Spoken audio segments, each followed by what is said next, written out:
महाविकास आघाडीची पहिली बैठक संपन्न झाली आणि आम्ही आपल्याला सांगितल्याप्रमाणे या बैठकीमध्ये क्रायटेरिया, धोरण अशाच गोष्टीवर चर्चा होते।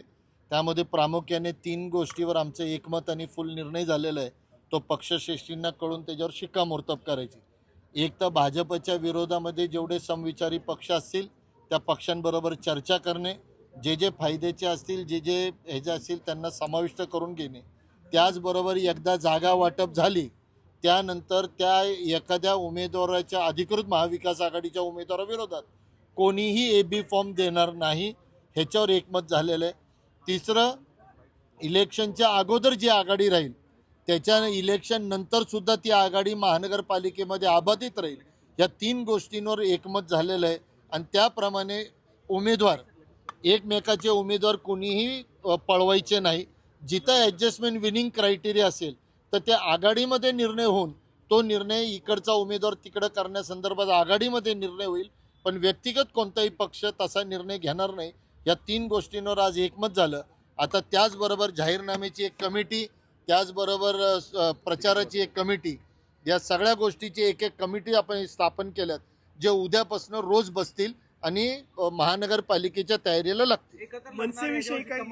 100% महाविकास आघाडी एकत्र लढणार।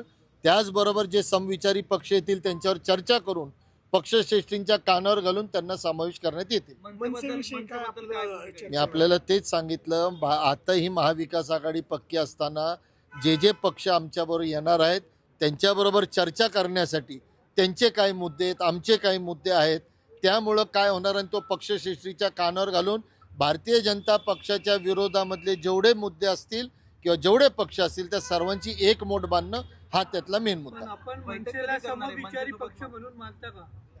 मी आपल्याला आजही सांगतो, भाजपला पराजित करणं, या पुणे शहराचा विकास करणं आणि भ्रष्टाचार मुक्त करण्यासाठी जे पक्ष येतील त्या पक्षांना संगत घ्यायचा हा धोरण आहे।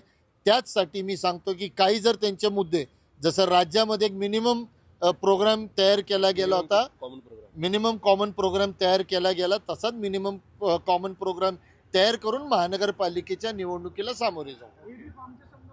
जर एखाद्या पक्षाला, शिवसेना असेल, राष्ट्रवादी असेल, काँग्रेसला सोडली गेली तर त्या विरोधामध्ये तिथं कुठंही तिन्ही पक्ष आपला एबी फॉर्म दुसऱ्या उमेदवाराला देणार नाही। एखादा बंडखोरी करत असेल तर तिन्ही पक्ष मिळून त्याची बंडखोरी खाली बसवण्यासाठी पूर्ण प्रयत्न करतील। मैत्रीपूर्ण लढत होणार आहे थोडक्यात। थँक्यू। आणि आघाडी संपूर्ण पुणे शहरात होणार, या प्रभागात आहे आणि त्या प्रभागात नाही असं होणार नाही।